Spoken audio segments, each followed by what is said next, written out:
want to get into the business, we can get you in for $197.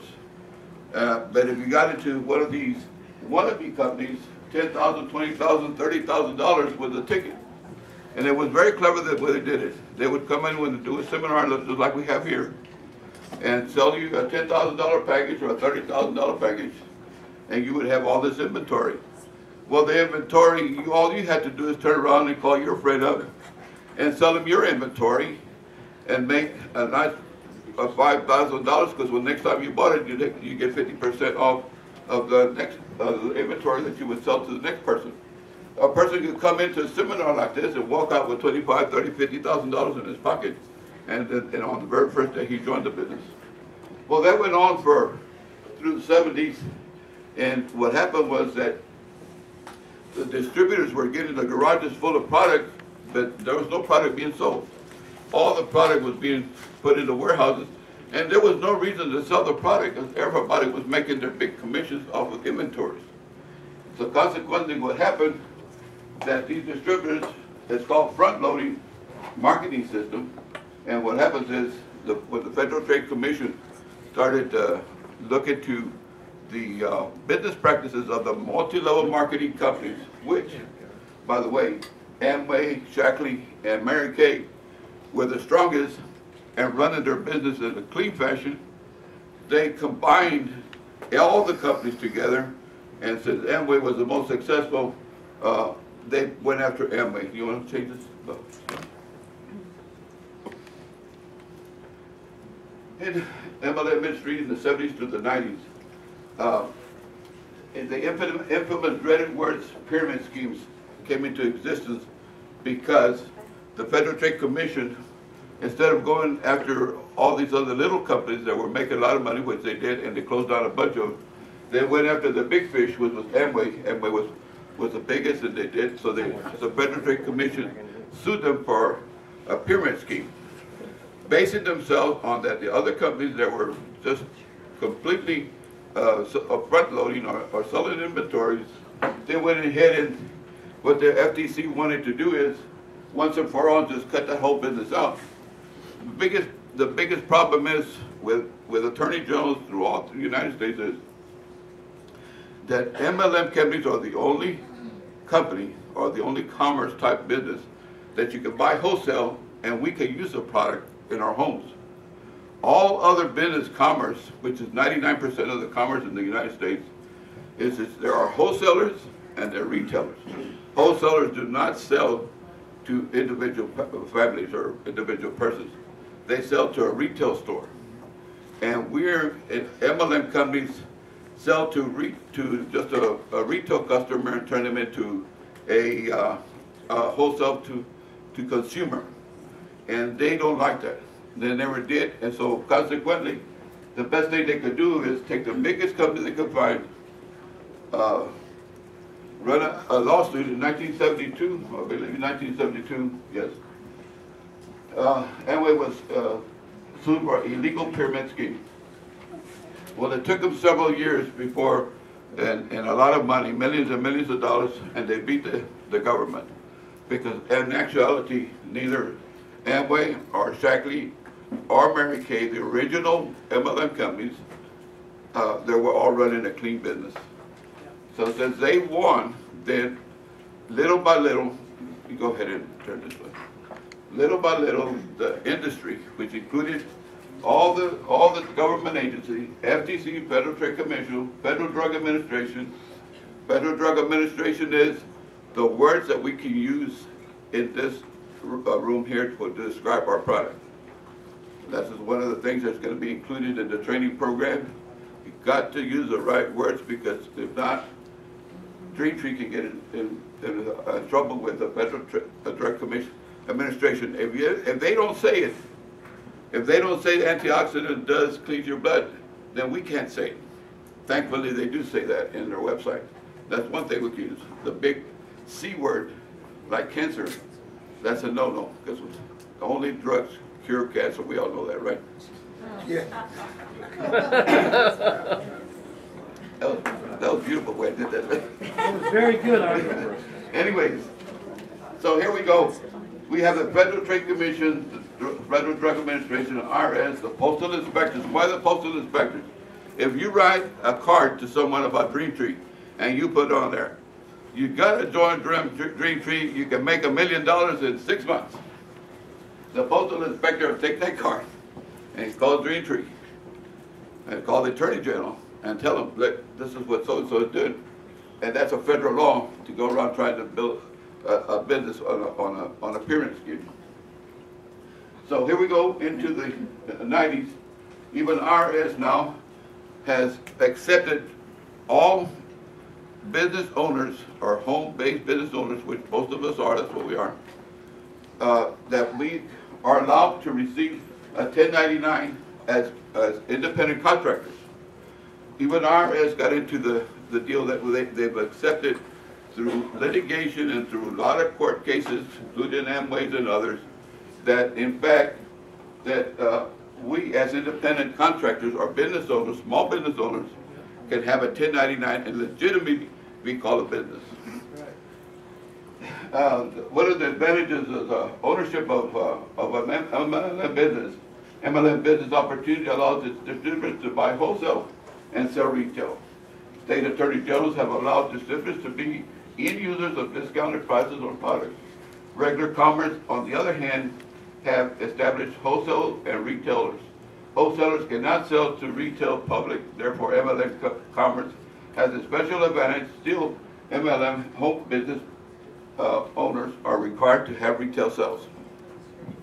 So anytime that you become a business owner with Dream Tree, and it's good to have customers and have retail sales. And it's good to make the little, have a little receipt book and make a receipt when you make a sale so that you keep track of your retail sales and make your legitimate business. Because if we're going to be business owners, if we want to build an income from a business, and in this case, multi-level marketing, you need to know the rules, go by the rules, and you need to be educated. And the education comes from Dream Tree, official trainers. You can either attend as a meeting or you can actually volunteer and want to be a trainer. You'll have special privileges if you become a trainer. Besides, gotta love you because this water is incredible. We gotta get it out to everybody in the world. Sam's Wholesale Club, as we all remember, was named, had a name change to Sam's Club. It used to be Sam's Wholesale. Guess why they changed it? Because 15% of their business only was from Sam's Wholesale to small stores. The rest of it, 85%, went to individuals, just individual families. So the Attorney General in North Carolina said, you're not going to do business in North Carolina as Sam's Wholesale. He said, because you're not really a wholesaler. So they decided to change the name to Sam's Club, and they didn't want to fight any more Attorney Generals throughout the whole United States. So they went ahead and changed the name nationwide to Sam's Club. That gives you an idea of how privileged we are to be able to buy wholesale at our members' prices discount and be able to consume the product that we're buying for ourselves. We're very privileged in that way. Take advantage of it because there's not another commerce that you can get into that has that same condition. You want to change that? Go ahead. Here we go. Here's where it gets real interesting because I'm tired of people telling me. In fact, I had a young lady not tell me that 2 or 3 days ago that her whole family thinks she's in a multi-level pyramid scheme, and that she's almost in tears because of it. And I want to dispute any reference to our business being a money scheme. In fact, in commerce, there are money schemes. There's a whole bunch of money schemes. Number one, that you're probably familiar with, it's been in the news lately, is all commerce endeavors have their own peculiar fraud schemes that they are identified with. Charles Ponzi is well known today for his 1920s Ponzi scheme. This guy, what he did was, he came from Italy, and when he came from Italy, he got a ticket that you could buy stamps in the United States and pay the price in Italy, which is about half the price of the stamps in the United States. And when you got to the United States, all you got to do is turn in the ticket, and get 50% and make 50% on the deal. So when he came, he saw that when he got off the boat, he wrote a letter of introduction and started collecting money from people and said, I'll pay you 50% if you invest with me. In 1 year, he collected $8 million of money that people invested with him. And that's equivalent to $100 million today. In 1 year, he did that. And of course, he never bought any stamps. He bought $60 worth of stamps. And $8 million, he tried to pocket all of it himself. Which basically what happened was, when he started paying the people that invested with him at the beginning, he ran out of money, because by the time he got halfway through the scheme, there was not enough money to pay the 50%, but he was living a life of luxury. He had a beautiful home, beautiful car, he dressed really nice, but he spent the rest of his life in prison because of that. Also, Bernard Madoff in 1992 was charged with a Ponzi scheme. His was, you know, the $60 billion he took in from investors. And that's known as a Ponzi scheme. So the name for commerce investment in the United States is Ponzi. We're known in this business as a pyramid. And the reason it's a pyramid is because that's what we pay. If a person comes in here, the next level pays the next one. And so the attorney generals, to stick it to the industry, they did a pyramid on us. And we went up with pyramid because large commissions paid on investors' purchase of what? Of inventories, and they're filling up the garages with goods. And that's how we got saddled with a pyramid scheme. I don't know, some of you that are born in the 50s or 40s and know about the $64,000 question. That's another scheme, money scheme. And that money scheme had to do with a TV quiz show.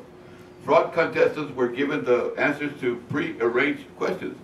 Now you took a person that, you looked at him on TV and said, man, that guy don't know nothing. What's he doing on that program? Well, all of a sudden he was answering incredible questions to very difficult questions and giving very difficult answers. Well, he had the answers. And that show became so popular, even the President of the United States, Eisenhower, when the show came on at 8 o'clock at night, he would not allow anybody to bother him, no matter if there was a war starting somewhere. He was so crazy about the program. You know what? I remember that program. I was crazy about it too. It was a wonderful program. The only program that ever beat I Love Lucy in the 1950s was the $64,000 question. An interesting note about I Love Lucy. At 8:10 at night, it started at 8 o'clock, at 10, the first commercial, in Chicago, the water pressure would drop so low that the officials in the city were panicked. But that happened every Thursday night when Lucy was on. And what happened was everybody was running to the bathroom, taking a bathroom break, and flushing the toilet, and it brought the water pressure down so low that that's what was happening. So the $64,000 question, a money scheme. The Ponzi, a money scheme, investors. And here's the latest one. This is the big one. This is the one that almost brought the world to its knees. That's right. And that's mortgage and derivatives, 2008. Oh yeah. Remember when President Obama was coming into office, and all of a sudden he had to have all this money to cover all the banks because they had invested all this money on mortgage derivatives. Bundle up mortgages. You take your mortgage, everybody's mortgage in here, and they bundle it, put it in another, and sell it to somebody else in Europe or wherever, in China, and make a few interest points on that. And the bundle of mortgages sold to investors as high-value properties and mortgage owners with good credit ratings. Ha ha ha. None of that was true. So when people started defaulting on their mortgages, as the economy goes bad, then these bundles were worth nothing. So here comes the USA to cover the banks in this country. And that's why there's all this billions of dollars that was spent to save the institution. Why did they want to save the institutions? Well, all the money's in the institutions. The Federal Reserve works with the banks in this country. If they close down all the banks, the whole economy closed down. They were forced to do it. It's pitiful, but they were forced into it. And of course, we know what's happening in Europe today. Same thing. We don't have banks going broke in Europe. We have countries going broke in Europe. One interesting thing about Greece. Greece, the economy is so bad that their train, what they use for most of the transportation for people to get to work,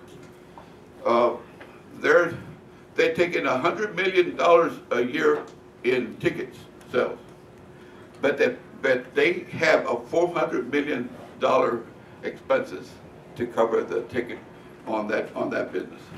So how in the world do you think that they were going to be successful at running trains in Greece? It's not going to happen. So what happens? They go to the richest country in Europe, Germany, and Germany lends them money to get over their hump. Germany had to send their own tax collectors because the tax collectors in Greece wouldn't collect the tax, so Germany could get paid back.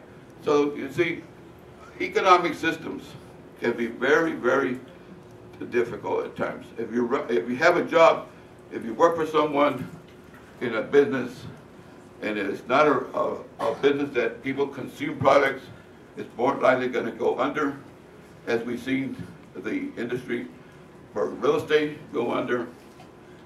We see other businesses, consumer products, cars, electronics, the whole bit. Those are the type of businesses that go under. We have consumable products, so we're pretty much safe as far as the economy is concerned. It says in the 1980s, 88 in fact, the interest in the United States went to 21%. All the banks in San Antonio, except for Frost National Bank, went bankrupt. All these banks in San Antonio did not close because they were taken over by banks from North Carolina.